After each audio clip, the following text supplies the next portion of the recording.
अमरावती जिल्ह्याचा अभिमान सोहम डफडेची राष्ट्रीय कबड्डी स्पर्धेसाठी निवड।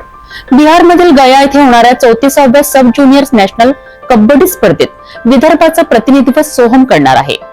या उल्लेखनीय यशाबद्दल जिल्हाभरात कौतुकाचा वर्षाव होत आहे। चला पाहूया या यशाचा प्रेरणादायी प्रवास। कबड्डीच्या मैदानावर उत्कृष्ट खेळाडू म्हणून आपली ओळख निर्माण करणारा अमरावतीचा सोहम डफडे आता राष्ट्रीय स्तरावर चमकणार आहे। स्थानिक शिवाजी उच्च माध्यमिक शाळेतील इयत्ता 9वी शिकणाऱ्या सोहमची बिहार राज्यातील गया येथे होणाऱ्या 34व्या सब ज्युनियर नॅशनल कबड्डी स्पर्धेसाठी निवड झाली आहे। सोहमने राज्यस्तरीय स्पर्धांमध्ये उत्तम खेळाचे प्रदर्शन करीत आपले स्थान पक्के केले आहे। बल्लारशाह येथे पार पडलेल्या राज्यस्तरीय स्पर्धेत त्याने अमरावती जिल्हा संघाचे प्रतिनिधित्व केलेत।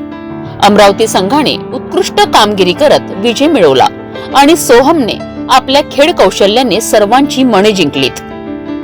220हून अधिक खेळाडूंच्या चाचण्यांमधनं निवड समितीने 24 उत्कृष्ट खेळाडूंची निवड केली आहे, ज्यामध्ये सोहमने स्थान पटकाविलेत।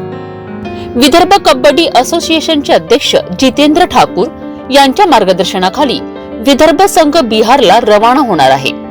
सोहम डफडेच्या या यशाबद्दल शाळेचे मुख्याध्यापक श्रीकांत देशमुख, उपमुख्याध्यापक पप्पू वानखडे, क्रीडा शिक्षक विजय तारापुरे आणि मार्गदर्शक सुयक गोरले यांनी त्यांचे कौतुक केले आहे। तसेच कुटुंब, मित्रपरिवार आणि संपूर्ण जिल्ह्यातून अभिनंदनाचा वर्षाव होत आहे। सोहमने आपल्या यशाचे श्रेय हनुमान क्रीडा मंडळ मोर्शी, साई स्पोर्ट्स विदर्भ, शाळेतील शिक्षक आणि आपल्या आई वडिलांना दिले आहेत। आता संपूर्ण विदर्भाचे लक्ष सोहमच्या दमदार खेळीवर राहणार आहे। राष्ट्रीय स्तरावर कबड्डीमध्ये चमक दाखवण्यासाठी सोहम डफडे सज्ज आहे। विदर्भाचा हा चमकता तारा बिहारमधील गया येथे होणाऱ्या स्पर्धेत आपल्या कौशल्याचा ठसा उमटवेल अशी सर्वांची अपेक्षा आहे।